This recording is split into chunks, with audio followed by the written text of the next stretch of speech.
Welcome to this deep dive. Hey there. Today we're exploring something I think is, well, absolutely essential for anyone who creates anything, really. Hmm. We're talking about documenting your creative journey. We've been digging into some fascinating notes and reflections on why creators should track their process, and maybe just as importantly, how. Yeah, and our mission here really is to help you see the um the huge value that's often hidden in the process itself. Mhm.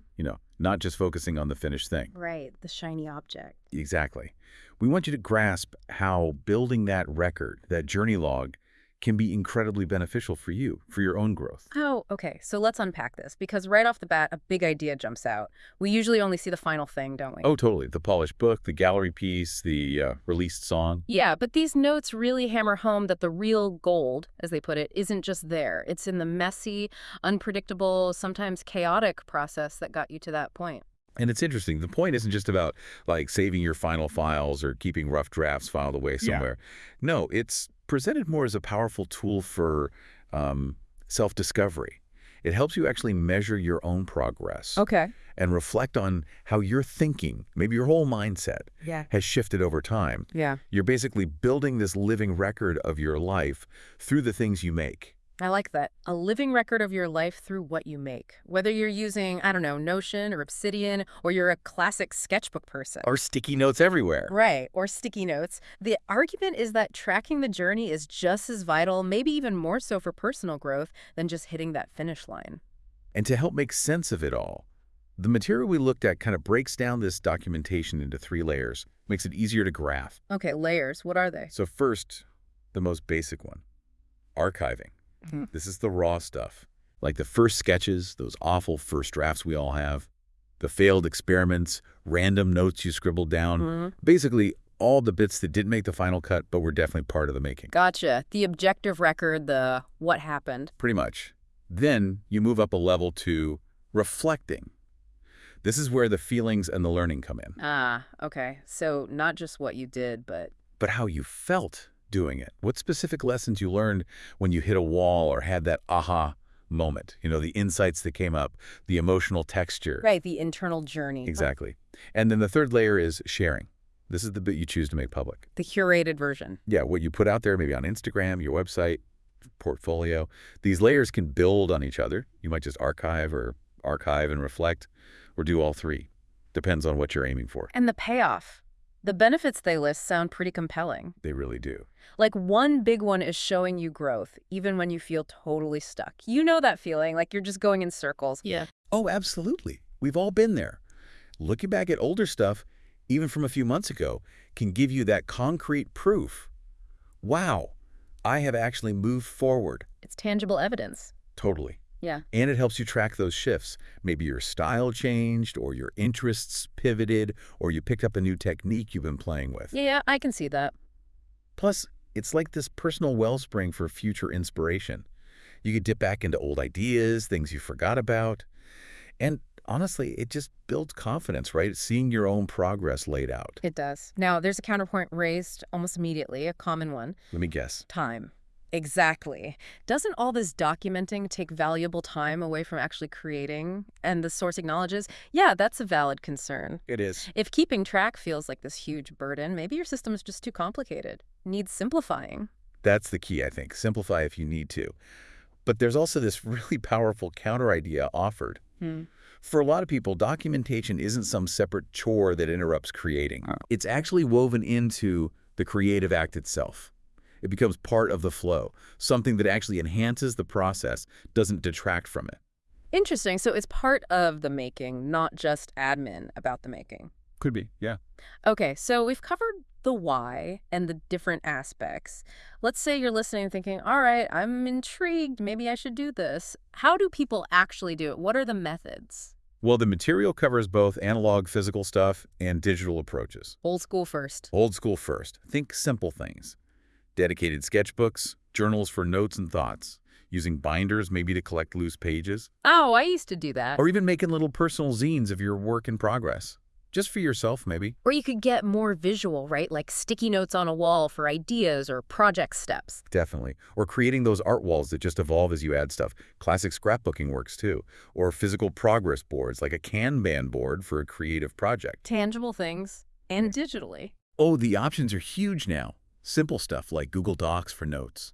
Or more powerful tools like Notion, Obsidian, Evernote, great for organizing complex thoughts, linking ideas. Right, those integrated systems. Yeah, or even just disciplined cloud folders, Yeah, dated uploads of your files. That is a form of archiving. true. Social media archives can work too, even private accounts, just as a visual timeline. And of course, building a personal website where you actually show some process, not just the polished finals. And a really practical tip they included was the idea of keeping both private and public records. Crucial, I think. Not everything needs to be broadcast. The really raw, messy stuff, that can be just for you.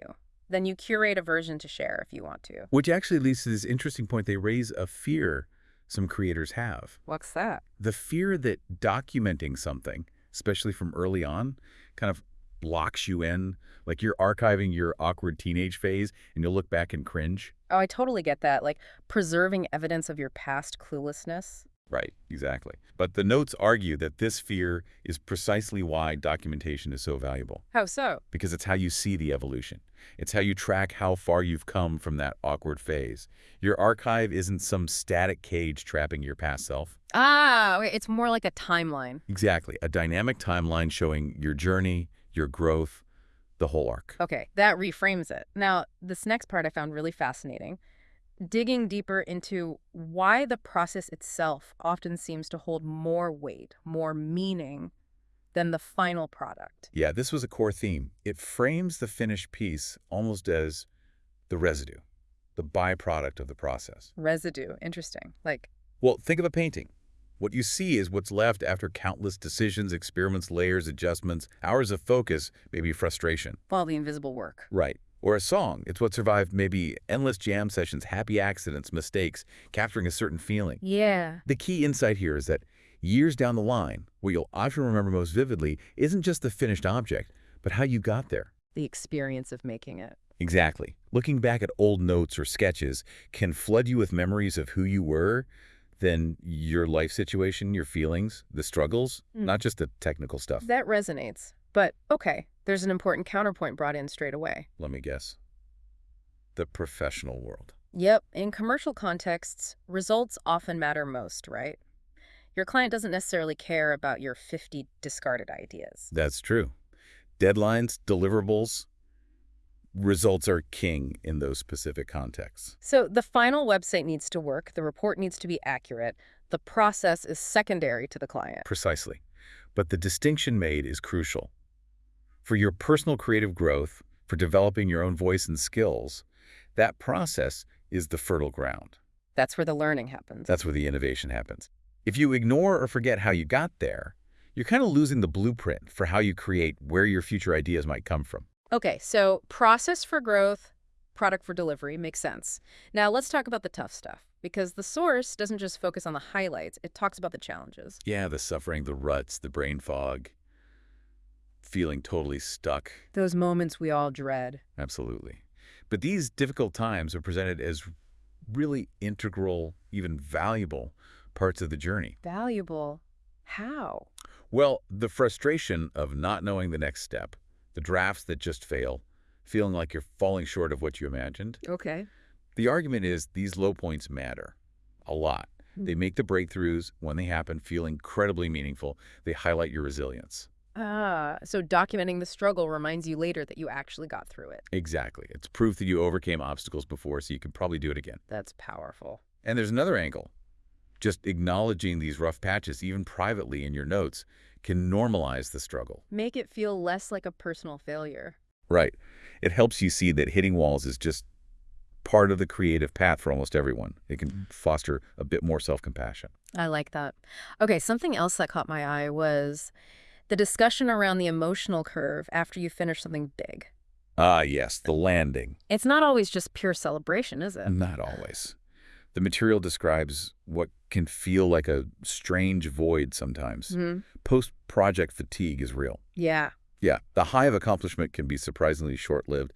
And then maybe too quickly, your mind jumps to, okay, what's next? How do I top that pressure? Right, the what now feeling. There's a great analogy used in the Oh, notes. the movie one. Yeah, the movie is fun while it's playing. The game is fulfilling while you're playing it. Finishing is important. Obviously, it's closure. But the suggestion is that living inside the making, being immersed in the process, that's often where the deeper, more sustained satisfaction lies. And that kind of unexpected emptiness after finishing. It's not a sign you failed or didn't care. It's framed as a pretty common psychological reset, part of the creative cycle. And documenting your feelings around that completion, maybe that helps you recognize the pattern next time. Move through it a bit more smoothly. That seems to be the idea, yeah. Understanding the cycle helps you navigate it. Okay, moving beyond just recording things, the idea of curating your work comes up, presenting it. Right. Described almost as an art form in itself. It's not just making the pieces, but how you arrange them, display them, give them context. So, examples, like a portfolio that doesn't just show the final images. Exactly. Maybe include some process notes or early sketches alongside the final piece. Or a physical sketchbook where the dated entries clearly show how an idea developed. Yeah. Or a website that isn't just a static gallery, but actually shows your evolution as an artist over time, the messy bits included. And why is that creative? The curation part. Because organizing your own work can actually reveal patterns you didn't see while you were deep in it. How you present things builds a narrative. Adding context can turn what seem like random pieces into, well, a more coherent story about you and your work. It gives it shape. But there's a counterpoint here too, isn't there? There is. The worry that curation feels like you're just turning your authentic, maybe vulnerable work into content. Yeah, performing your creativity instead of just living it. Right. And the suggested antidote is about intention. Curation doesn't have to be purely for public performance or validation. You can curate primarily for yourself. For your own understanding. Exactly. To see your own story laid out, to gain perspective. Okay, so if we try and connect all these threads, bring it to a bigger picture, there's this final reflection that really stuck with me. Like a mirror. Yeah. Your archive is a mirror. Your whole body of work, finished, unfinished, polished, rough, all of it.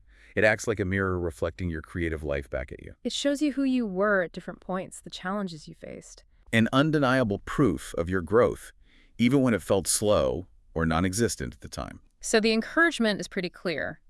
Start building that archive, whatever form it takes. Visit it sometimes, look in that mirror. And honor it, not just for the individual pieces, but for the whole journey it represents. Because ultimately, as the notes suggest, you are more than just the sum of your finished products. You're the person who kept showing up. Who experimented, struggled, learned. And just kept making things. Yeah. That persistence, that ongoing act of creation itself, maybe that's the legacy that's most worth tracking and cherishing. Which leads us to a final thought, a question maybe for you listening. If your legacy isn't solely defined by the finished pieces you leave behind, but more by the ongoing act of you continuing to create, well, what does that shift in perspective change about how you view your own creative journey right here, right now? Something to definitely mull over. Absolutely. That wraps up this deep dive.